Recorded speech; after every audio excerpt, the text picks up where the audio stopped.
Let's move on to Paddy the Baddy Pimblett versus Karzula Vargas. Oh my God. Okay, the crowd. They before I even talk about the skill set, before I even talk about the fight at all, I just want to talk about this star that is Paddy the Baddy Pimblett. This kid is electric. I don't know what, like, how do I put this into words? I don't know what it is, but Paddy has it. Yeah. You know what I'm saying? He like, has this that kid's he's Yeah. a superstar. Yeah. Superstar in the making. If not, he's already a superstar. He was saying, he's like, I could have main event tonight. It was my second UFC fight, and I could have main evented tonight. The crowd freaked out the most when I was there, and he's right, man. He's right. He's got that. I don't want to say it's Conor McGregor-esque or Israel Adesanya-esque, but I think it is. I think it's there, man. I think he has that it factor. So I definitely agree with that. I definitely agree. But I do want to pump the brakes on one aspect of this. I do agree with you on everything that you just said. Paddy the Baddy has the it factor. He has that superstar status. But you can be the most charismatic, funny individual, really cool guy. Everyone likes you. But at the end of the day, you got to go into that octagon and you have to get the W. And you have to consistently win. That's the only thing standing in the way of Paddy the Baddy becoming a megastar in the UFC. This guy has got it. He's got the striking. He's got the jiu-jitsu. He's got everything he needs. He just needs to put it all together every week. Or every time he's out there in the octagon and get the W done. And he has thus far in the UFC. I'm very excited about his career. He looked absolutely phenomenal against Vargas, man. Mm-hmm. Just really, really good. And he actually worked through some minor adversity, getting taken down in that first round, being on his back for a little bit, got up, and then took Vargas down. And that was a wrap, man. Paddy the Baddy is the real deal. And I love it. The post-fight interview, I don't know if you guys watched it. It's like ASMR, I swear. He's got a pizza. And then, y'all on this Molly, pizza's shit, lad. Yeah, he's just doing that the whole time in the mic. And I'm like, bro, I want to listen to your interview so bad, but those noises, I can't do it. I don't know how people like it, man. I just can't wait to go back to New York, lad, and have a proper pizza with Dave Partner and Bossbo. Yeah. It's just, it's wild. So but funny. Again, that's just who he is. Like, he's 100% authentic.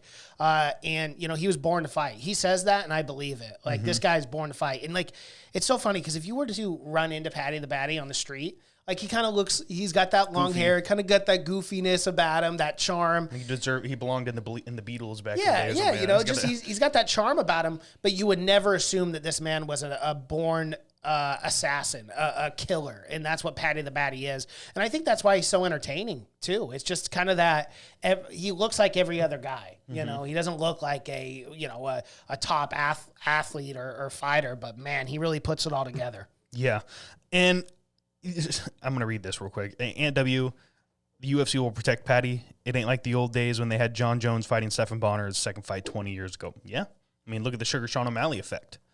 He could get the Sugar Sean O'Malley treatment, really get handed guys to where he shows out and builds the star even more. You never know. Ant W, he ducked Porras so hard in that post-fight interview. Yeah, I do want to talk about that a little bit because with a guy like Sugar Sean O'Malley or now a guy like Paddy Pimblett, I understand it. I'm starting to understand like the business model a little bit more. These guys are so young. They have so much time to develop and to continue to win. I mean, if you look at Sugar Sean O'Malley and how good that guy is at marketing himself, like his podcast is blowing up. He's a super successful guy outside of the octagon, and it's only going to gain momentum. You look at a guy like Israel Adesanya, who's got 1 million subscribers on his YouTube channel. If you guys haven't, I'm not just shamelessly plugging it. Go check out his channel because it's fucking phenomenal. Like the work he puts behind it to promote himself. Paddy the Baddy, the same way, working at Barstool, building his base, building his career. And, I got to be honest, with only having 2 fights in the UFC, I don't need to see this guy, fight a top 10, top 15 guy right away. Yeah. Same way with Sugar Sean O'Malley. I mean, the guy's had, 5 fights in the UFC, has not fought a top 15 guy yet. Well, Cheeto. Oh, yeah, Cheeto, I guess, but he lost, or I guess he didn't lose, whatever. But, outside of that, like, I understand what they're doing. They have so much time that it's like, why rush it? Why stop that hype train? Unless you're a savage like Khamzat Chimaev, and you just are like, smush, and you're groomed. Care. That man has been groomed for a championship off the bat, and they knew he was championship ready before he even got into the UFC. Absolutely. But it's a little bit different with these younger guys like Paddy and Sugar, and I'm fine with it, man. I just enjoy watching them fight, and I enjoy, watching their careers progress. And like, these are going to be guys that 10 years from now, when we're still doing this podcast and inevitably they retire, we'll be like, wow, we got to watch their whole career. You know, we got to watch them fight, tomato cans and then moving up to the top 15. So I'm actually okay with it. I mean, how do you feel about that? Do you get upset? Or? No, I'm 100% behind that. I totally agree. I do not want to rush Paddy the Baddy. I do not want to just throw him in there. Like, let's just name a name. Okay, he's a huge star. We get that. He can fight anybody. We get that. But, I mean, do you really want to see Paddy the Baddy go fight Gregor Gillespie right now? Do you really want to go see Paddy the Baddy get matched up with Conor McGregor right now, or a Brad Riddell, someone like that, a Gamrot? Like, no, I get it. I do think he'd be competitive with these guys. But, I mean, let's take our time with Paddy the Baddy. Let's groom him up good, because we know the superstar that we have in our hands and how much money can be made. Dana's going to play it smart with this one, and I'm not mad. I'm just going to say that. Yeah. I'm not mad at all. And I'm not mad either. And like, you can get other guys too who are like 22 years old. So you look at Song Yadong. This guy's fighting the elite of the elite at 22, which is insane. But again, he doesn't have that superstar status. Yeah. And so he built his way up still. Right. Yeah. So his way of building up is going to be a lot different than Paddy or Sugar Sean, because he doesn't have that giant base behind him. So his idea of it is, I'm taking on top guys, and then as I move on and get better and better and start taking on the top 5, that's when I'll get name recognition. So there's a lot of paths you can go down when you're a fighter. It's not as simple as like the NFL or the NBA or MLB, where you get paid hundreds of millions of dollars. These guys have to make a living outside of the octagon. So I also understand why some of these fighters want to take their career slower, build up their fan base, because at the end of the day, your subscribers do translate to some capacity to buying the pay-per-views, which means more money for you. And that's just what they're trying to do. And it's just so funny, because Dana and MMA fans will talk so bad about boxing building guys, yet they try to do the same thing to certain guys they like. Yeah, but I mean, was Vargas a tomato can, dude? Like, I'm not trying to sound disrespectful, but I don't think Vargas is a tomato can. Tapora, they might make that matchup. They had the beef. They had the squander in the hotel. There's beef built there with Tapora. Is that guy a tomato can? Like, I don't think so. There's so many high-level guys that aren't ranked that are still building their ways up. Like, we're going to get competitive matchups with Paddy the Badly. I don't think they're just going to throw him Donald the Cowboy Cerrone. I know they tried making that, and that's why I'm bringing this up. But that fight didn't happen. Yeah. They're not just going to go like, okay, go fight Donald. Go fight Joe Lozon. Go fight fucking Jim Miller. Yeah. Like, I don't think they're going to do that with Paddy. No, and I don't think so either. But I do disagree to say that wouldn't be a really good thing for Paddy's career, to beat a guy like Donald Cerrone. Yes, he is older. He's lost a few times. He doesn't have that same stock that he did. But at the end of the day, like, I hate to be brass about it, but that is what the UFC does, is they build new names off old guys, right? Yeah. If they can't get the job done, this is what propels them to the next level. But again, like, I don't really care if Paddy fights Donald or not, but I wouldn't be mad at it just because it makes sense for Paddy's future. If Paddy gets 3 unranked wins, then, if he beats Tapora, if they make that matchup, shout out to Joseph Bellotti. I know he's undersized for lightweight, but Tapora looks so much healthier, and he should stay at lightweight. And he fought a huge lightweight in High Gerbert, man. Yeah, he did.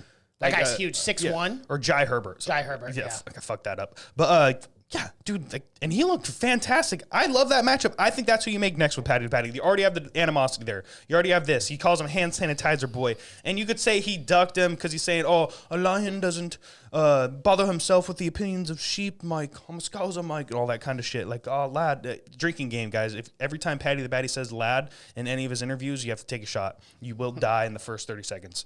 But, yeah. I mean, shout out to NW. I know I wouldn't have a problem with it if he was a young prospect, but he's literally 27. At that age, you should be ready to go. Let's get him one more fight.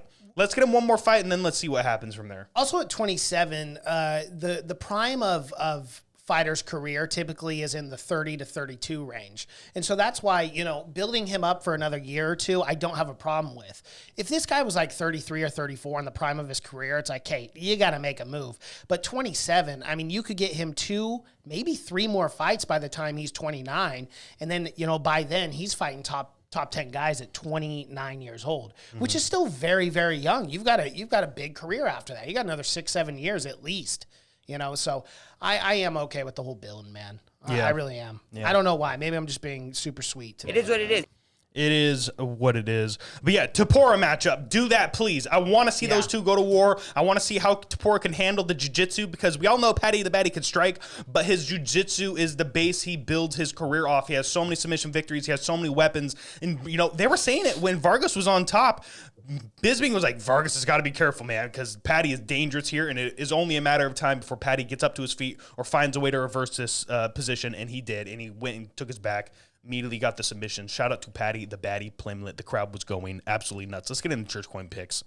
I went all in on Paddy at the time because we were kind of doing this like Vegas style. Like we were adding all our money up as we were going. That was fun doing that. But I had 6,197 Church Coin on Paddy the Baddy, and he came in at a minus 650 or something crazy like that. Like, oh my goodness, he was a huge heavy favorite. So it only gave me a return of 953 Church Coin, but I take it. I made a massive bet on Paddy the Baddy. I put 100 Church Coin on him because I had gone all in on the other, so I didn't have much.